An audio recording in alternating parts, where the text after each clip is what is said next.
আজকে মেয়ে খুব আবদার করলো সাবুর কাঁচের পায়েস খাবে। সাবুটাকে প্রথমে জল দিয়ে ভিজিয়ে দেব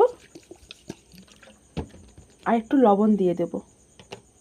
জলটা খুব অল্প করে দিতে হবে, দিয়ে ভালো করে ঢাকনা চাপা দিয়ে 1 ঘন্টা রেখে দেব। সাবুদানাগুলো ভালো হয়ে ভিজে গেছে, এবার ওকে ভালো করে থেসে নেব।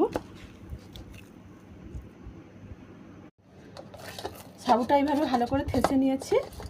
হাতে ভালো করে ঘি মেখে নিতে হবে, তারপরে এইভাবে নিয়ে এইভাবে গোল করে নিতে হবে। এইভাবে গোল গোল করে নিতে হবে। পায়েসটা করার জন্য দুধটা বসিয়ে দিয়েছি। এবার একটু গুঁড়ো দুধ দিয়ে দেব, চিনি দিয়ে দেব, দিয়ে ভালো করে জাল দিয়ে নেব। দুধটা ভালো করে ফুটিয়ে নিতে হবে। দুধটা ভালো হয়ে মরে এলে এবারে এগুলো দিয়ে দেব।